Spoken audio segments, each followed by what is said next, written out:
Welcome back, everybody. This week on the Inktwell, we're going to be taking a 1 second. I need to make sure they're both still asleep.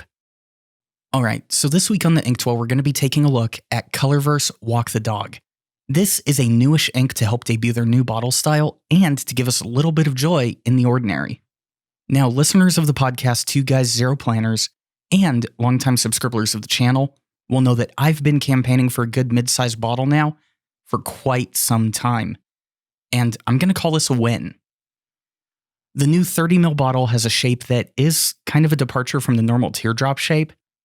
And yeah, I'm kind of on the fence about that, but we'll come back to that later. Now, in true Colorverse fashion, we do get some goodies in the box. Once I figure out which device gets to be the victim, there will be a stickering of sorts. I also do like the playful approach that they took with the included literature. They did a nice job of encapsulating how these little furballs can be something to find joy in. Overall, it's not a bad first outing on the new design style, and the price is right in that sweet spot for a 30ml bottle.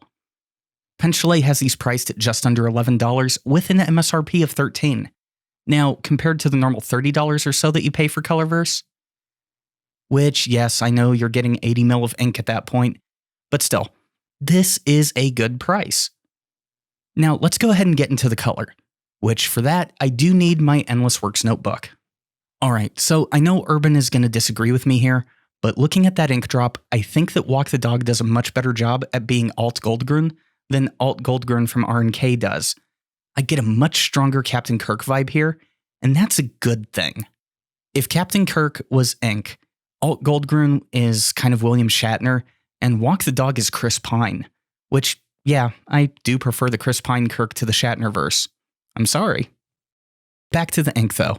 The midtones on this one are nice. A little more on the green side, but that's kind of what I wanted from Alt Goldgrün in the first place, so that's a definite plus here. The nib lines give us a good look at the transition from light to dark, and it kind of sets you up for the range that you're going to get out of a super wet nib or a flex nib. This one takes a good chunk of time to dry, and it's on the wrong side of the 30-second mark, to be quite honest. Even though you're only getting the lighter side of the ink out of this nib, it's still showing a fair bit of shading. There's a lot of range from the light portion of the ink to the mids, and you can definitely see it on display here. I also like that this ink is very well lubricated. I mean, over the last couple of weeks with this ink, I've had the M800 sitting uncapped at work for a good chunk of time, and I was able to come back and get right back to writing. Now, let's go ahead and take a look at the water performance. This week, we're just going to go ahead and kick it straight into the water.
Okay, yeah, this could be a lot better.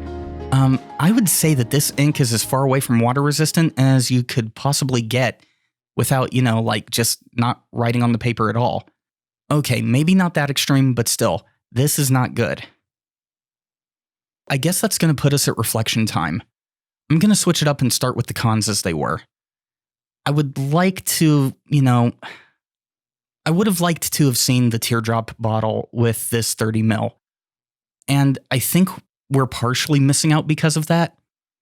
And yeah, you already know where I'm going to go on the water resistance and dry time, so, let's go ahead and move on to the pros. I mean, yeah, while I think we're missing out on a 30ml teardrop, I really can't fault Colorverse on this bottle design. It's a good bottle, and it does have the Colorverse feel all over it, and at a really good price point. I also like what we're seeing with the shading here. Like I said earlier, This is what I wanted Alt Goldgrün to be, and it just took a different ink to get there. I mean, kind of like how I always wanted a Captain Kirk, but without the awkward line delivery that we sometimes got in the original series. But that's going to do it for this week. Check out the links below if you want to grab a bottle for yourself, support the channel on Patreon, or follow on social media. And don't forget to check out Two Guys Zero Planners on your podcast player of choice. Subscribe if you haven't, and I'll see you next week.